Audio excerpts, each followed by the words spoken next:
नमस्कार दोस्तों, ध्रुव cricket channel में आप सभी का स्वागत है। अभी इस वीडियो में बात करेंगे, आज खेला जाएगा इंडिया और इंग्लैंड के बीच पहला टी20 मैच। यहाँ पे गलती से लिखा है ओडीआई, यहाँ पे पहला टी20 मैच आज खेला जाने वाला है।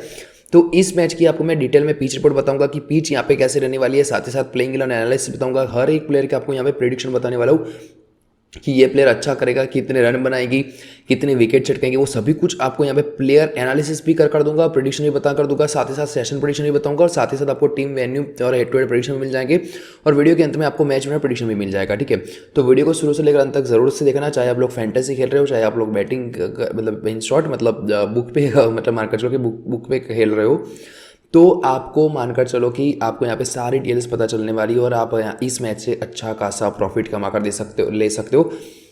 तो शुरू से लेकर अंत तक वीडियो को जरूर देखो और आपने अभी तक हमारे चैनल को सब्सक्राइब नहीं किया, जैसा कि चैनल को सब्सक्राइब कर लीजिए, नोटिफिकेशन बेल को भी और पे सेट कर देना। ठीक है, तो हम शुरुआत करते हैं पिच रिपोर्ट से। तो ये मैच खेला जाएगा मेरे भाइयों वानखेड़े के पिच पे, और इसकी पिच की बात करूँ, देखो यहाँ पे बल्लेबाजों को यहाँ पे अच्छी खासी मदद मिलती है। बैटिंग फ्रेंडली मानकर चलो कि ये पिच बैटिंग फ्रेंडली रहती है, बल्लेबाजों के लिए ये पिच बहुत ही अच्छी है। और खासकर जब इंडिया में सीरीज होती है वुमेन की सीरीज की बात कर रहा हूँ, वुमेन की जब भी इंडिया में सीरीज होती है, मोस्टली महाराष्ट्र में के या फिर मुंबई के आसपास के ग्राउंड पे ही होती है, और हर एक मैच में मार्केट चलो 170 से 180 के आसपास रन बन ही जाते हैं। मोस्टली इतने आसपास रन बनते हैं, ताबड़तोड़ रन बनते हैं वो भी। ठीक है, तो यहाँ पे जब इंडिया ऑस्ट्रेलिया भी हुआ था तब भी इतने रन बने थे, और इस मैच में मानकर चलो 170 180 बन ही जाएंगे। ठीक है, ये चीज़ को ध्यान में रखना, और 180 के ज़्यादा भी बन सकते हैं, ये चीज़ को भी ध्यान में रखो। वुमेन की भले ही मैच हो पर इस ग्राउंड पे रन बनते हैं। ठीक है भाइयों, तो ये चीज़ ध्यान में रखना। और खासकर देखो स्पिनर को यहाँ पे वुमेन की मैच है, स्पिनर को तो यहाँ पे मदद मिल ही जाती है।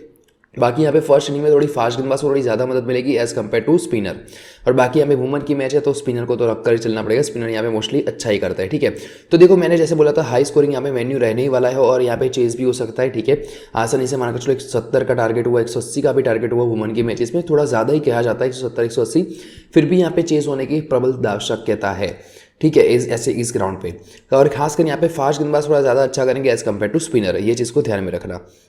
अब हम बात करते हैं वेन्यू स्टेटस की। तो देखो यहाँ पे एक मैच हुआ है वुमेन का, उसमें से पहली बैटिंग बल्लेबाजी करने वाली टीम जीती है, उसमें एवरेज स्कोर 143 बना था, यानी कि 143 रन बने थे एक मैच में, और लोएस्ट स्कोर यहाँ पे 137 का है, क्योंकि सेकंड इनिंग में 137 रन ही बना पाई थी। ठीक है, हिट टू हेड रिकॉर्ड की बात कीजिए, देखो यहाँ पे टोटल 5 मैचेस खेले गए इंग्लैंड और इंडिया के बीच, उसमें 3 मैच जीती है इंग्लैंड और 2 मैच जीती है इंडिया, यानी कि इंडिया का थोड़ा यहाँ पे पलड़ा कम कह सकते हो। हालांकि ऐसा नहीं है कि 5 ही मैच का रिकॉर्ड है, ज़्यादा मैच का मैं बता नहीं रहा हूँ, और 5 मैच का इसीलिए क्योंकि अभी जो रिसेंट प्लेयर खेल रहे हैं वही लास्ट 5 मैच में खेले होंगे। ठीक है, मोस्ट लाइकली ज़्यादातर, तो इसीलिए कि अगर आखिरी 5 अगर मैच का हम देखें तो ही ज़्यादा रिलेवेंट रहेगा। ठीक है, तो इसलिए देखो यहाँ पे इंग्लैंड 3 मैचेस जीती है, इंडिया 2। एवरेज स्कोर की बात करो, देखो एवरेज 149 रन इंग्लैंड ने बनाए थे एवरेज हर मैच में, और इंडिया की बात करो तो इंडिया के ने 121 बनाए थे। हालांकि ये जो टी20 सीरीज़ हुई थी, कुछ टी20 की बात करूँ तो देखो कुछ वर्ल्ड कप की मैचेस होगी, ठीक है, और कुछ एक आध सीरीज होगी तो वो इंग्लैंड में होगी, और तब इंडिया की मतलब अभी अगर इंडिया की टीम देखोगे आप और पहले की देखोगे तो उस पर थोड़ा अंतर है वुमेन्स की टीम में। ठीक है, तो ये चीज़ समझ चलना, अभी की इंडिया की टीम बहुत ही अच्छी है, इंग्लैंड की भी खैर अच्छी है। इंग्लैंड की टीम तो भाई इंडिया को भी ऑस्ट्रेलिया को भी टी20 सीरीज में हरा कर आ रही है, ओडीआई सीरीज में भी हरा कर आ रही है। ठीक है, तो इंग्लैंड की वुमेन भी बहुत ही अभी स्ट्रॉन्ग है। ठीक है, तो उसको नज़रअंदाज नहीं कर सकते। मैक्सिमम रन की बात करो, देखो यहाँ पे 213 रन बना चुकी है इंग्लैंड और इंडिया केवल 167 रन। मिनिमम रन की बात करें तो 104 रन मिनिमम रन बनाए थे इंडिया के सामने, और इंडिया ने इंग्लैंड के सामने केवल 52 रन भी एक बार लोएस्ट बना चुकी है, यानी कि अभी हेड टू हेड देखे तो पूरा का पूरा बल्ला भारी इंग्लैंड वुमेन का ही यहाँ पे बनता है। ठीक है, फिर हम बात करते हैं यहाँ पे तो कुछ रिसेंट मैचेस की। देखो रिसेंट मैचेस की अगर हम बात करें तो इंडिया 3 में से 2 मैच जीत कर आ रही है, 3 मैच हार कर आ रही है। इंग्लैंड भी 2 मैच जीत कर आ रही है, 3 मैच हार कर आ रही है। ठीक है, बाकी आपको मैं हेड टू हेड तो पहले ही बता चुका हूँ। हालांकि यहाँ पे 10 मैच का हेड टू हेड अगर आप देखोगे तो यहाँ पे सॉरी ये वेस्ट इंडीज़ इंग्लैंड का आ गया, गलत है भाई, इंडिया इंग्लैंड का यहाँ पे है, यहाँ पे ये सही है, ये थोड़ा पार्ट इंग्लैंड और वेस्ट इंडीज़ का आ गया जो अभी नेक्स्ट वीडियो आएगा। ठीक है, तो अभी देखो आप लोगों के लिए एक प्रॉफिटेबल बात बता देता हूँ। देखो आप लोगों को टेलीग्राम चैनल अगर ज्वाइन करोगे, मेरी ही टेलीग्राम चैनल है, आपको लिंक डिस्क्रिप्शन फर्स्ट में मिल जाएगी, वहाँ पे आपको मैच विनर प्रेडिक्शन आपको मिल जाएगा, कब एंट्री करनी है, कब लॉस कट करना है, कब बुक सेट करना है, वो सब कुछ आपको मैं सिखाने वाला हूँ वहाँ पे, और सब कुछ आपको एंट्री प्रॉपर देता हूँ, और खासकर किस मैच में कितना बजट लगाना चाहिए वो भी आपको मैं बता देता हूँ, जिससे कि कोई ख़राब मैच में आप ज़्यादा बजट लगाकर हार ना चाहो। ठीक है। तो वो सब कुछ यहाँ पे प्रोवाइड होने वाला है। तो टेलीग्राम चैनल को ज्वाइन कर लो, ध्रुव क्रिकेटर टेलीग्राम चैनल को ज्वाइन कर लो, आपको प्रॉपर आप प्रॉफिट में रहोगे, हमेशा से आप प्रॉफिट में रहोगे। और खासकर देखो ऐसा हो सकता है कि एक आध दो दिन खराब चले जाए, पर सामने 4-5 दिन आपको प्रॉफिट करा कर देता हूँ। तो अगर ओवरऑल अगर 7-8 दिन अगर आप ज्वाइन कर रखोगे तो आपको पता चल जाएगा कि भाई आप हमेशा ही प्रॉफिट में रहोगे। अभी तो खासकर BBL शुरू हो रहा है मेरे भाइयों, BBL में तगड़ा प्रॉफिट करना है तो जुड़ जाओ टेलीग्राम चैनल पे। BBL में भाई ऐसे ऐसे घोड़े उड़ने वाले हैं और कौन से मैच में उड़ेंगे वो सब कुछ मैं आपको बताऊंगा, ठीक है। कब एंट्री एग्जिट सब कुछ पता चलने वाला है, तो जुड़ जाओ फटाफट, टेलीग्राम चैनल को ज्वाइन कर लो, ठीक है। अब हम बात करते हैं इंडिया की प्लेइंग इलेवन की। देखो इंडिया की प्लेइंग इलेवन क्या रहेगी, इंडिया की प्लेइंग इलेवन रहेगी स्मृति मंदना, शेफाली वर्मा, रॉड्रिगस। हालांकि आपको साथ ही साथ प्रेडिक्शन भी बता देता हूँ, देखो अभी ध्यान से सुनना, सारे प्लेयर के आपको साथ ही साथ प्रेडिक्शन भी बता देते हैं, ठीक है। देखो स्मृति मंदना जो है, हालांकि रिसेंट बात करो तो रिसेंट में इतने अच्छे फॉर्म में नहीं है, बाकी मुझे लग रहा है इस पिच के ऊपर स्मृति मंदना अच्छा करेगी, रखना जरूरी रहेगा। और खासकर 30-35 रन तो बना लेगी, अगर सेशन प्रेडिक्शन भी अगर आप खेल रहे हो 30-35 रन तो वो आराम से आपको बनाकर देने वाली है। Shafali Verma hit and miss वाली टाइप की प्लेयर है, अगर चल गई तो 50, नहीं चली तो 10 भी नहीं, ठीक है। इसमें जो मुझे देखो बड़ी पारी नहीं लग रही है, मुझे लग रहा है कि 25 इसके अंदर अंदर आउट हो जाएगी, ठीक है। रॉड्रिगस की बात करो तो ये देखो 25 से ज़्यादा रन बना सकती है, हालांकि फॉर्म में इतनी नहीं है, कंसिस्टेंसी इतनी इसकी बल्लेबाजी में इतनी अच्छी नहीं है, पर जब भी खेलती है तगड़ी पारी खेलती है, ठीक है। ऋचा घोष भी 35 से ज़्यादा रन बनाएगी, ये भी चीज़ भी ध्यान में रखना। और हरमनप्रीत कौर भी 35 से ज़्यादा रन बनाएगी, 30 से 35 ज़्यादा रन बनाएगी, यानी कि जो अच्छा करेगी मंदना। रॉड्रिगस का थोड़ा 50-50 मानकर चलो, रॉड्रिगस का मैं श्योर नहीं हूँ इतना, बाकी ऋचा घोष और हरमनप्रीत कौर पक्का रन बनाएगी, ये दोनों तो पक्का ही बनाएगी। तो मंदना, ऋचा घोष और हरमनप्रीत कौर ये तीनों पक्का रन बनाएगी, इन दोनों का 50-50 मानकर चलो, दोनों का 50-50 रहेगा, ठीक है। फिर पूजा वस्त्राकर की बात करिए, देखो पूजा वस्त्राकर ज़्यादातर बॉलिंग में ज़्यादातर दिखती है, बल्लेबाजी में तो थोड़ा बहुत रन 15-20 रन बनाकर नीचे से दे सकती है। बाकी दीप्ति शर्मा उसके ऊपर आएगी, दीप्ति शर्मा बैटिंग भी अच्छी खासी कर लेती है, ध्यान में रखना, ज़रूरत पड़े तो ये भी 40 रन की पारी खेल लेती है। और ये खासकर डेथ ओवर में गेंदबाजी करेगी, ये विकेटलेस पक्का नहीं जाएगी। और उसकी 2 ओवर डेथ में रहती है, 2 ओवर शुरुआत में रहती है, तो शुरुआत में नहीं रहती इतनी, 1 आध ओवर पावर प्ले में डालती है, 1 आध ओवर बीच में डालती है, ठीक है। तो दीप्ति शर्मा भाई मस्ट पिक रहेंगी, तो दीप्ति शर्मा हो गया वैल्यूबल पिक, मंदना हो गई, ऋचा घोष हो गई, हरमनप्रीत कौर हो गई। गेंदबाजी में रेणुका सिंह ठाकुर भी एक बहुत ही वैल्यूबल इम्पैक्ट डाल सकती है। और देखो अभी ये 5 प्लेयर ऐसे हैं जिसको अपनी मतलब ये वैल्यूबल इंडिया से रहने वाले। अभी एक और प्लेयर आपको बता देता हूँ, देखो एक और मुझे इतनी अच्छी नहीं लग रही है कि एक आध विकेट ले तो ले वरना कुछ नहीं कर पाएगी। टी संधू भी मुझे इतना कुछ खास नहीं लग रहा। बाकी साइका ईशा एक अच्छा कर सकती है, ध्यान में रखना, एक गेम चेंजर बन सकती है, 1-2 विकेट निकाल कर दे सकती है। इसको देखो मुंबई के ग्राउंड की बात करूँ तो यहाँ पे भी मुंबई की टीम से, WPL की बात करूँ तो ये मुंबई की टीम से खेलती थी। हालांकि एक ही मैच उसको खिलाया था, बाकी पर प्रैक्टिस यहाँ पे अच्छी खासी करी हुई है उसने, ठीक है। तो इस ग्राउंड पे अच्छा कर सकते हैं। और जिस मैच में उसने वो खेली थी उस मैच में भी उससे विकेट नहीं मिली थी उसको, पर अच्छा परफॉर्म किया था, बॉलिंग अच्छी कराई थी, मुझे अभी भी याद है। तो साइका ईशा एक गेम चेंजर बन सकती है, ध्यान में रखना, इंग्लैंड को परेशान कर सकती है। फिर हम बात करते हैं इंडिया वुमेन के कुछ सेशन प्रेडिक्शन की बात करें तो जो भी बुक पे खेलते हो यहाँ पे आसानी से पैसे कमा सकते हो। देखो स्मृति मंदना 25 सीजन का जैसे ही बल्लेबाजी करने है यस करो, वो रन बना लेगी।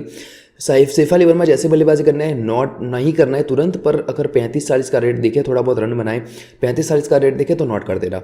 रॉड्रिगस जैसे बल्लेबाजी करना है यस करो, ऋचा घोष भी जैसे बल्लेबाजी करनी है यस करो, हरमनप्रीत कौर और एमी जोन्स भी जैसे बल्लेबाजी करना है यस करो। पर एमी जोन्स का ये रहेगा अगर थोड़ा बहुत नीचे अगर बल्लेबाजी करने आती है, अरे एक सेकंड, इमी जोन्स यहाँ पे कहाँ से आ गई, इमी जोन्स थोड़ी यहाँ पे है, गलती से लिख दिया मेरे भाइयों, इमी जोन्स यहाँ पे नहीं है, ठीक है, इमी जोन्स इंग्लैंड में है ठीक है। तो ये सारे मैंने आपको सेशन प्रेडिक्शन बता दिए, कब कैसे एंट्री करना है वो भी समझा दी, ठीक है। अभी हम बात करते हैं इंग्लैंड के प्लेइंग इलेवन। इंग्लैंड की प्लेइंग इलेवन की अगर हम बात करें तो देखो डेनियल वॉट की बात करो, देखो ये इसके बल्ले से एक अच्छी नौक आ सकती है, ध्यान में रखना, ठीक है। इंग्लैंड से अगर बात करूँ तो ये डेनियल वॉट आज एक तगड़े रन बना सकती है, ताबड़तोड़ बल्लेबाजी करती है, ये भी हिट एंड मिस टाइप की प्लेयर है, पर इसकी कंसिस्टेंसी अच्छी है। अगर 3 मैच खेलेगी तो 3 मैच में एक अर्धशतक आ ही जाता है, समझ चलना। और दूसरी जो एक आध मैच होगी उसमें 25 रन भी बना कर देगी, एक आध मैच में ही फ्लॉप होती है, तो इसकी कंसिस्टेंसी अच्छी है, भले ही ताबड़तोड़ बल्लेबाजी करे तो ये आज रन बनाएगी, ठीक है। डंकली का मुझे देखो फॉर्म में नहीं है, वुमेन BBL अगर आपने कवर किया हो, अगर पूरा देखा हो तो 15 एक मैच में मारकर चलो, 1 आध 2 मैच में अच्छा किया, बाकी सारी मैच में कुछ नहीं कर पाई है, ठीक है। इसलिए मुझे कुछ खास उम्मीद नहीं है डंकली से, हालांकि करने को तो रन बना ले 70-80, ठीक है, प्लेयर में दम है, पर कंसिस्टेंसी अभी बहुत ही ज़्यादा खराब चल रही है, फॉर्म में इतनी है नहीं, तो इसलिए मैं सोफिया डंकली को मैपेट में नहीं रखने वाला। और मेरा प्रेडिक्शन भी यही कहता है कि इतना कुछ ज़्यादा नहीं कर पाएगी। कैप्सी एक अच्छी पिक रहेगी, कैप्सी अच्छा कर सकती है, पर बल्ले से देखो गेंदबाजी के मिलने के चांस कितने हैं। देखो गेंदबाजी में यहाँ पे इनके पास 4 मेन बॉलर है, सीडन है, सारा ग्लेन है, लॉरेन बेल है, इकलस्टोन है, ये चारों मिलकर 16 ओवर करा लेंगे। बाकी बची ओवर ये हमारी स्कीवर करा लेगी, हेदर कनाइट तो नहीं कराएगी, हेदर कनाइट तो बिल्कुल नहीं कराएगी, बाकी कुछ बची कैप्सी करा लेगी। ठीक है, तो मानकर चलो कि ओवर कितनी मिलेगी कैप्सी को, 1-2 ओवर मैक्सिमम। ठीक है, बाकी तो बल्लेबाजी से इस समय पॉइंट निकाल कर देखिए। देखो अगर ओवर में खासकर देखो इंडिया के जो प्लेयर है, इंडिया के प्लेयर स्पिन को बहुत अच्छा खेल लेती है, तो विकेट मिलने के चांस भी कम हो गए। बल्लेबाजी की बात करो, देखो बल्लेबाजी से भी मुझे कुछ खास नहीं लग रहा, कैप्सी का भी फॉर्म इतना अच्छा नहीं चल रहा है कि देखो ये बनाने को भी ये भी 17 से बना सकती है, कैपेबल प्लेयर है, ज़रूर से है, पर अभी इसका फॉर्म बहुत खराब चल रहा है। 25 के अंदर मोस्टली आउट हो जाती है और कंसिस्टेंसी इतनी रही नहीं है, तो इसलिए कैप्सी देखो उसको मुझे लग रहा है कि जल्दी आउट होगी। और गेंदबाजी से हमें कुछ खास अगर फैंटेसी की बात करो तो हमें पॉइंट निकाल कर नहीं दे सकती, तो अगर ड्रॉप करना चाहो तो कर सकते हो, बाकी वैल्यूएबल पिक तो रहेगी कैप्सी, तो कैप्सी को भी मतलब एक वैल्यूएबल पिक गिन सकते हो आप। हेदर कनाडे को 4 नंबर पे नहीं आएगी, वो आएगी 5 या 6 नंबर पे, 5 नंबर पे आती है मोस्टली, और स्कीवर आती है 4 नंबर पे। ये समझ चल रहा हूँ, और स्कीवर भाई मोस्ट वैल्यूएबल प्लेयर रहेगी, और खासकर उसको बल्ले से भी पॉइंट निकाल कर दे सकती है, और गेंदबाजी से भी अच्छा करके दे सकती है, ध्यान में रखना। ठीक है, गेंदबाजी में भी 1-2 ओवर कराएगी, ध्यान में रखना। ठीक है, फिर हम बात करते देखो गिब्सन भी है यहाँ पे, गिब्सन भी कुछ ओवर करा कर दे सकती है। ठीक है, तो इसलिए इन दोनों की गेंदबाजी आनी बहुत ही ज़्यादा कम है, ये चीज़ ध्यान में रखना। ठीक है, इमी जॉन्स देखो पक्का रन बनाएगी, 35 रन मिनिमम बनाएगी, स्कीवर भी 35 रन मिनिमम बनाएगी, ये चीज़ जमा कर चलना। हेदर नाइट जल्दी आउट होगी, 20-25 के अंदर आउट हो जाएगी, ज़्यादा रन नहीं बना पाएगी, ये चीज़ समझ कर चलना। तो रन कौन कौन बनाएगी, डेनियल वर्ट अच्छा कर सकती है, इमी जॉन्स अच्छा करेगी, एंस ब्रंट अच्छा करेगी, ये तीनों में से देखो ये तो कुछ खास नहीं लग रही, हेदर कनाइट भी खास नहीं लग रही, ये 50-50 कॉल है, इसके ऊपर 50-50 कॉल है, कर भी ले अच्छा वरना नहीं। ठीक है, तो मैंने आपको सीधा प्रेडिक्शन बता दिया, बाकी गिब्सन को रखने की जरूरत नहीं है, बॉलिंग से इतना कुछ खास नहीं लग रहा, और ओवर कटने के चांस है। और बल्लेबाजी की बात करो तो बल्लेबाजी से ठीक ही है, मतलब 15-20 रन बना लिया, इतनी है। ठीक है, सीडन बॉलिंग अच्छी कर लेती है, और अगर फंसा लिया तो भाई 2 विकेट पे मिल सकती है इसको, गेंदबाज अच्छी है, ध्यान में रखना। बाकी मुझे जो लग रहा है वो विकेट चटकाएगी इकलस्टोन है, जो डेथ में गेंदबाजी करने आएगी, 2 ओवर उसकी डेथ में रहती है, तो विकेट मिलने के चांस इसके ज़्यादा है। लॉरेन बेल की बात को देखो, शुरुआत में यहाँ पे इतनी गेंद हरकत होगी नहीं, तो इसका कोई खास का मुझे काम लग नहीं रहा। बाकी शेफाली वर्मा को आउट कर सकती है, बाकी कोई मुझे कुछ खास काम उसका नहीं लग रहा है। सारा ग्लेन 1-8 विकेट ले लेगी, 1-8 तो मिनिमम उसको मिल ही जाती है, बाकी अगर स्पिन को इतनी मदद नहीं हुई तो सारा ग्लेन भी कुछ खास काम में नहीं आएगी, ये चीज़ को ध्यान में रखना। अभी कुछ इंग्लैंड से सेशन प्रेडिक्शन आपको बता देता हूँ। देखो इंग्लैंड से क्या सेशन प्रेडिक्शन रहेगी, डेनियल वर्ट 25-30 रन जैसे बल्लेबाजी करने हैं, यस करो, इतने रन बना लेगी। सोफिया डंगली देखो 35-40 रन अगर दिखे तो नॉट कर देना, मतलब जैसे ही बल्लेबाजी करना है कुछ मत करना, 35-40 रन दिखे तब नॉट करना। कैप्सी के भी पे जब 40-45 रन दिखे, अगर 20-25 रन बना ले, उसके बाद 40-45 रन गए तो नॉट कर लेना, 25 के अंदर आउट हो जाएगी, 25 इसके अंदर ही आउट हो जाएगा। ठीक है, हेदर नाइट जैसे बल्लेबाजी करना है कुछ मत करो, 25 रन बनाएगी तो 40 रन का टारगेट दिखेगा, तो उसको नॉट कर देना है, सिंपल सा। ठीक है, फिर हम बात करते हैं देखो स्कीवर और एमी जॉन्स, जैसे ही बल्लेबाजी करना है जितने भी रन दिखे यस करना है, ये दोनों तो पक्का रन बना लेगी, ध्यान में रखना। ठीक है, अभी हम बात करें मैच विनर प्रेडिक्शन की, तो मेरा प्रेडिक्शन है हमारी इंडिया ये मैच जीतेगी। इंग्लैंड भी देखो कॉम्पिटिटिवली देखा जाए तो इंग्लैंड भी बहुत ही अच्छी है, पर मेरा प्रेडिक्शन यही कहता है कि इंडिया ये मैच जीतने वाली है, हमारी इंडिया मैच विनर रहेगी इस मैच में।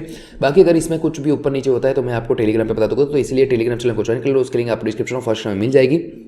साथ ही साथ देखिए अभी सब्सक्राइब कर देना चैनल को, नोटिफिकेशन बेल ऑल पे सेट कर देना, क्योंकि आपको यहाँ पे ऐसे वीडियो मिलते रहेंगे। अभी बीबीएल भाइयों शुरू हो रहा है, तो बीबीएल के आपको सारे मैचेस के आपको यहाँ पे वीडियो मिलने वाले हैं, और खासकर बीबीएल में भाई जैकपॉट कमाना है तो आपको टेलीग्राम चैनल ज्वाइन कर लो। आपको मैं एंट्री एग्जिट देकर आपको मैं जैकपॉट, अगर नहीं भी आता है तो भी मैं आपको सिखाऊंगा पर्सनली। ठीक है, तो टेलीग्राम चैनल ज्वाइन करना, उसके लिंक आपको डिस्क्रिप्शन फर्स्ट में मिल जाएगी, और लाइक कर दिया करो भाई वीडियो को, मुझे मोटिवेशन मिलेगा।